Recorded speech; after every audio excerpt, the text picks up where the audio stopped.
Shri Gurubhyo Namaha, children.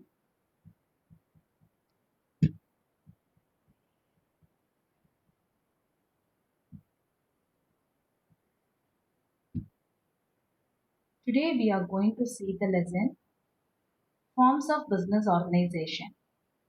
In this unit, we are going to see the sole proprietorship lesson. Okay. See, so many business organizations are there. In that, we have partnership, joint into family business, and then sole trading concern, isn't it? And then joint stock company. So many is there. Okay. A business organization is an organization which is engaged in some industrial or commercial activities. It represents an institutional arrangement for carrying on any kind of business activities. It may be owned and controlled by a single individual or by a group of individuals who have entered into a formal or informal agreement to jointly conduct a business. So I already said no, a business organization, it may be a single person or a group of person, they will join together and form a business. Okay, so any kind of business, they are engaged in some industrial and commercial activities. Every business undertaking is a separate and distinct business unit. It has its own identity and separate ownership. It can be distinguished from other undertaking on the basis of its ownership, management, and control. So, any type of business organization own separate ownership. The ownership will be in same place, and then management is also in the same place. That is called as non-corporate business. Okay, non-corporate enterprises. We will say. All business undertakings are directly or indirectly engaged in the transfer or exchange of goods and services for one. They deal in goods and service on a regular basis. Their main motive is to earn profit and they are exposed to various type of business. See, whether they are getting a profit or not, uh, they are uh, they are in the exchange of goods and service. Okay, so the main motive is to earn profit only. Okay, so that's why they are starting the business. Okay, in that we are going to see sole trading business. Sole proprietorship is a form of business organization in which an individual introduces his own capital, uses his own skill and intelligence in the management of its affairs, and is solely responsible for the result of its operation. The individual alone may run the business or may obtain the assistance of employees. It is the first stage in the evolution of the form of organization and is thus the oldest among them. See, the sole trading business is only one person is introduced his capital and using his skill and intelligence, and then he's running a business, and then whatever uh, uh, he may run the business or may obtain the assistance of the employees. Sometimes his relatives will help or friends will help. He can keep assisting them. And then this is the oldest form of organization. Okay, first stage of evolution. It is the only oldest business organization. Okay, and then form of organizations. See, different form of organizations are there. In that we have the divided into two. One is non-corporate, another one is corporate enterprises. Non-corporate enterprises are sole trading concern, partnership firm, joint into family. Corporate enterprises are government, private, and cooperative. In that government, we have public undertaking and public utilities. In private, joint stock companies we are having. So these are the two types of business organizations. It is divided into two. Okay. And then individual person is running the business, that is called as sole tradership, and then individual entrepreneurship they'll say. To raise the required capital, the individual may depend mostly on his own saving, or else he may borrow part or whole from his friends or relatives or financial institutions. The business may be started either in the portion of the proprietor's own house or in a rented premises. There are no legal formalities to be gone through except those required for a particular type of business. For example, if one wants to start a restaurant, has to obtain a license from the health department of the municipal corporation. See, individual person is starting the business now. If whatever a saving amount he is having, that alone he will use, or he will ask from his friends or relatives or any financial institutions. And then the where he will start, no, he will start from his house or any rented premises he will take, and then he will run the business, and then he will take a single type of business. So for example, a medical shop or a fancy stores or a stationery shop, like that they will start. Okay. So if it is a restaurant in the sense, they should get permission from the health department of the municipal corporation. Otherwise, no need to get any no legal formalities required for in this organization. Okay. Next, definition of sole trader. Sole trader is a type of business unit where a person is solely responsible for providing the capital, for bearing the risk of the enterprises, and for the management of business. So already I said what who is saying Hansen. Hansen is saying so the sole trader business is a only one person will start and he is only responsible for the entire capital, and whatever risk he is facing he is only managing all those things. Okay, that alone he is saying.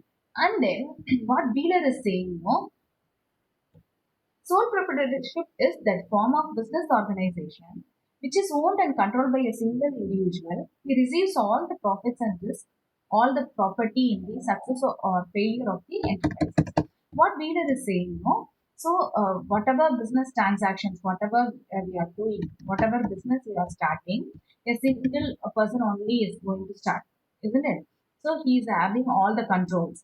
So whatever profits he is getting, he can receive, and then whatever risk he is, so many risks he is taking and doing the business, isn't it?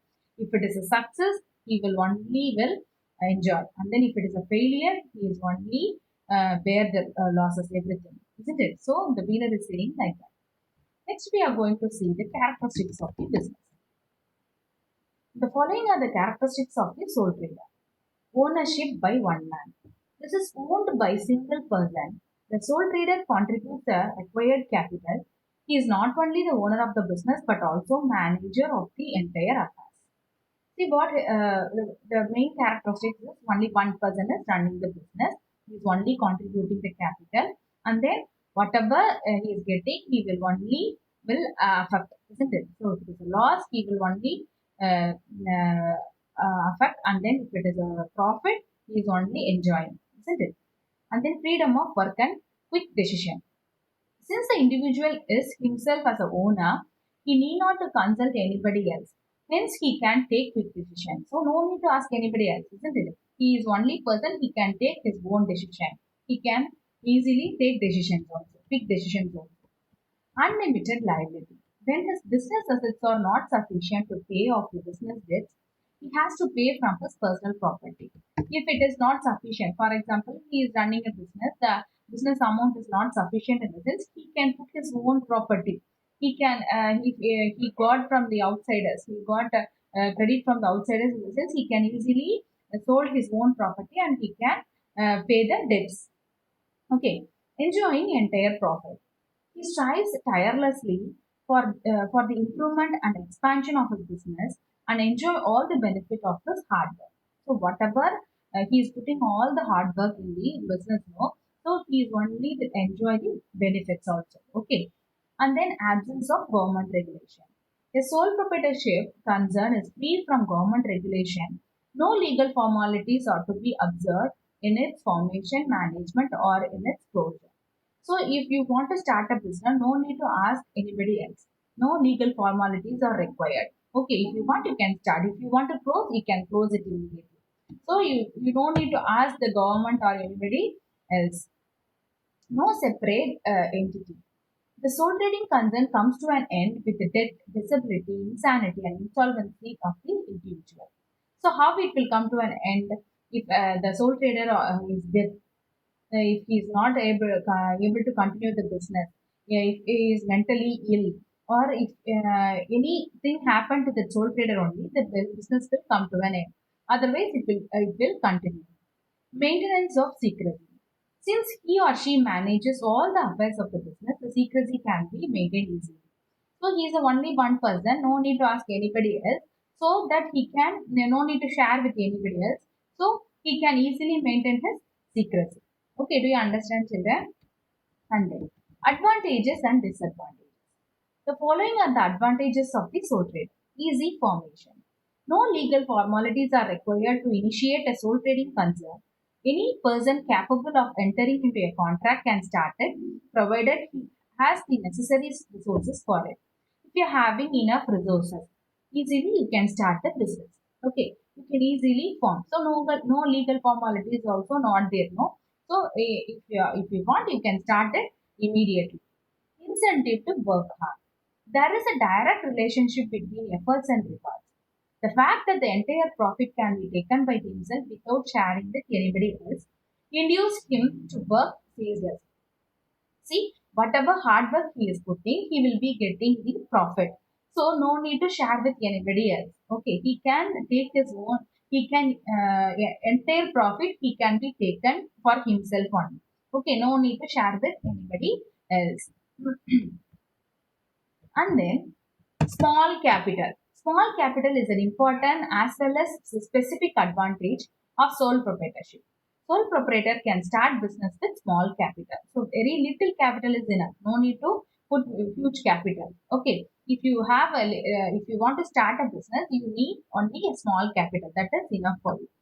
And then credit standing. Credit standing, since his private properties are held liable for satisfying business debts, he can get more financial assistance from others. See, credit standing in the sense, you know your worth, isn't it? So how much you can get because your personal property worth you know. So what you should do, you can easily satisfy the business debts so that you can get financial assistance from others. Okay, you can get borrowings from others. Personal contact with the customers. Since sole proprietor knows each and every customer individually, he can supply goods according to their taste and preference. Thus, he can cultivate personal relationship with the customer. See, you know very well near your house any shop is there in the sense that person knows you very well, isn't it? Because he is only person. Daily you are going and purchasing some goods there. So what he will do, he knows your taste. He knows your what you will prefer. He knows, isn't it? So direct contact with the customer. So easily he can develop his relationship with the customer. Flexibility. The sole trader can easily adjust himself to changing the requirement of his business. So, for example, if he started a stationery shop in the sense, he can easily keep a Xerox shop. He can expand his business easily. Otherwise, he can add fancy stores. So, like that. So, it is very flexible. If he want, he can sold the old shop and then he can start some other thing. So, he can change according to their circumstance. Okay, that flexibility this sole trader is having. And then disadvantages. Limited capital. Since the capital is contributed by one individual only, business operations have necessarily to be on the limited scale. So only one person is investing more, so he cannot put more capital. So that is the main disadvantage, isn't it? So limited capital only he can invest. Limited managerial skill. Single person's intelligence and experience may not help him beyond a certain stage. Since he has to focus on each and every activity, his managerial ability is bound to be limited. So no, not a master of intelligence or experience. He's not a that much experienced person. Whatever he knows, that only he will apply for his job. Okay. So what managerial skill he is having, that alone he will apply, isn't it?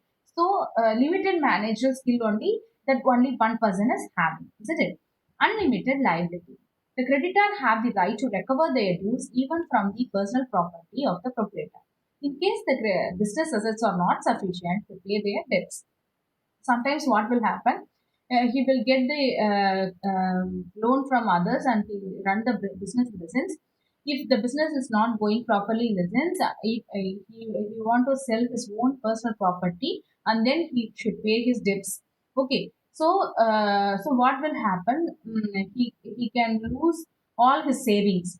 Okay, that is the main lack of specialization. Since the business unit is small and the financial resources are limited, experts in different fields cannot be employed to secure maximum advantage.